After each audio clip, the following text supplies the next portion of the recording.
So we start with DC and Birmingham, the UFL championship game preview. We all know we're going to see this one in St. Louis on June 16th, so we might as well get a little appetizer here.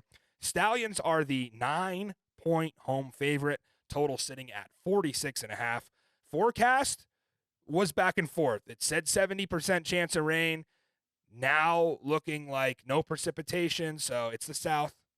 You can get a pop-up thunderstorm. It can come on pretty quick. We're going to say, as of right now, things should be okay. It doesn't seem too bad. Up to 20-mile-an-hour wind gusts. DC's used to that from last week.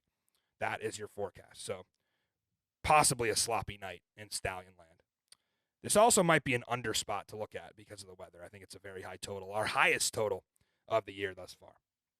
So let's look at DC offense against this Stallions defense, which to me, this is one of the more fascinating matchups of the season from two units clashing against each other. I'm going to make a case for Jordan Ta'amu here against Birmingham. They haven't faced a quarterback this dynamic yet, so I think it's going to present a challenge that John Chavis hasn't seen yet. Jordan went for 16.1 yards of completion. He also ran for 5.9 a carry against Arlington. This offense can absolutely do damage in the red zone when they have the ball. In their last 7 trips to the red zone, they've scored 6 touchdowns, and that's a really high rate for a league where you notice teams are settling for a lot of field goals, especially down on the goal line. They've also established a pretty good identity in the wide receiver core. This is a deeper room than we thought going into the season. Ty Scott, Chris Rowland have really settled into their roles in those role player spots where, you know, Rowland was asked to man the slot, Ty Scott making big plays, and I think these two might make their way into the starting lineup very soon, if not this week. Defenders do lose starting tight end Briley Moore to the IR with a knee injury, but the good news, they could get Kiki QT back, which could be very good for this past game. Just a guy who had a couple opportunities to score his first few UFL touchdowns taken back by penalties. I think his potential is still very high. So obviously the issue for this Fred Keiss unit has been the ground game. Neither Cam Harris or Darius Higgins have been able to produce what Abram Smith did in 2023, although I do want to remind you, through the first 3 games of the XFL season last year, Smith only averaged 51 yards.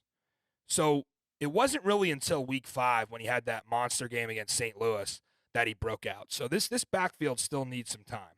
It's not looking promising, but I do want to give him a little more of a chance here.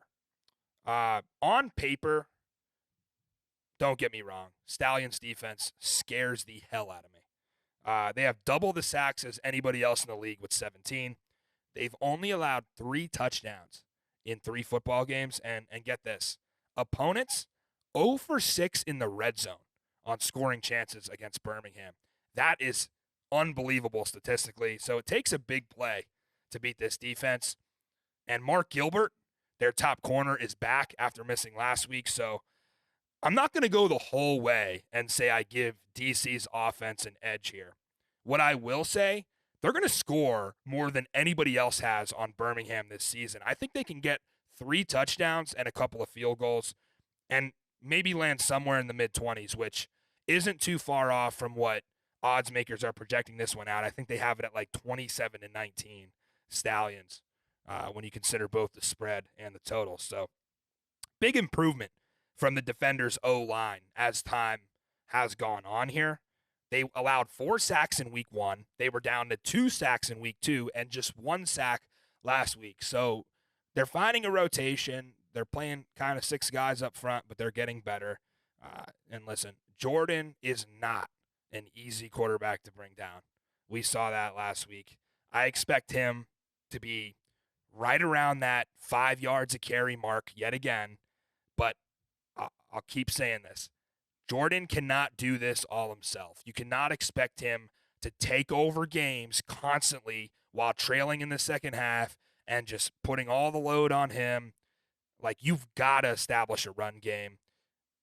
You know, we'll talk to Chris Rowland here coming up. I thought he said some great things about being able to start fast and not play from behind like they had to against San Antonio, against Houston, really in all 3 games they've played so far. So there's definitely ways that you can take pressure off of Jordan and make this more of a 2-dimensional game. And I think I'm excited to see the receivers and a guy like Alex Ellis at tight end really step up for the defenders' offense. I think this is a fascinating matchup on this side of the ball. I do want to shift focus to the Birmingham offense against the DC defense now. This is where I think the Stallions probably pose a slight edge, especially from a betting perspective. I haven't been impressed with DC's tackling thus far. Third down defense for Greg Williams was miserable last week. They gave up 76%. The pass rush, non-existent. I mean, we hyped up this front seven a lot in the preseason, and they're last in the league in sacks with 3. And this scheme is predicated on getting to the quarterback, so it's not working. I don't know where Davin Bellamy and Trent Harris have been. They're not showing up in the box score. They were supposed to be a deadly duo, and I'm willing to give them more time, just like I gave the running backs, but it's got to start this week. Andre Mintz is a guy who's been rehabbing his hamstring. He's set to come back against Birmingham, and they're going to need him. They haven't been able to bring down any of these quarterbacks, whether it was Chase Garbers, who is mobile, but then Reed Sinnett and Luis Perez, guys who don't scramble, and they still weren't able to get home. And I don't have much confidence in them being able to bring down Adrian Martinez, who's the fastest quarterback in the UFL. He's only taken seems like 2 or 3 sacks this entire season so far. So Martinez, deadly threat on the ground, rips off a first down every time he runs, 10.6 yards a carry. DC does get Isaiah Johnson back at corner. That's another big thing you don't want to miss. Ultimately, here's the key for DC's defense on Saturday night to give you a chance against Birmingham. You got to stop the run early. Birmingham has seen a decline in their rushing numbers each week. Now, they're still putting up over 100 a game. But you have to stop the run, and you have to be the first team to not let Skip Holtz sneak one in on you right before half. That has happened week in and week out, where Birmingham just does not hear that bell. They do not hear a whistle. They're not conservative into the half. DC cannot let that happen. You have got to play defense until you go into the half, because they will, especially with that home field advantage where there's no coin toss, and they'll get to choose whether they want to defer or take it, and then they have you right where they want you in that middle 8 situation. You gotta let your first round NFL corners in Conley and Baker, just go man on man that Greg Williams way on the outside against guys like Deion Kane and Marlon Williams, and most importantly, force some takeaways. That's the DC way, and you got to get back to it. Martinez is turnover prone. He threw a pick in week 1, and he's fumbled the last 2 weeks. So, Zook, DC is the pick. We're going to end this streak. Everybody is sleeping on the defenders. This is right where I want Birmingham. I'm so happy it's not a pick or even like a 3.5-point spread. This baby got to 9, and if they don't win outright, I can promise you they're going to cover 9. I also lean the under because we might have some weather. But floor is yours, sir. Tell me why I'm wrong. Well, I mean, you're speaking. That's the first problem. Yeah. I don't know. That DC defense just really concerns me. Offense is, I keep saying it, offense is as good as it used to be from last year. They just don't have as many weapons. The speedsters aren't there. See, that's where I disagree. They're not hitting the quick hitters that are going for 30, 40 yards. There's so much, missing Chris Blair and Lucky Jackson are just too much. You think it's that big of a drop-off in the receiver room? I mean, I'm not talking trash on the receivers that are there. I think that those two are obviously in the NFL for a reason. Right. So, don't take me wrong. They have a good receiving core, but it's not Lucky Chris. Yeah. It's not Lucky and That's Chris. fair. That's a fair point. So, and with that defense, man, I think Birmingham's going to feast. I'm curious here too for you, because we talk about the Stallions and potentially being a little overvalued at 9. We came in last Sunday and you said, how many points am I going to have to spot you? And I think you said 9. I did.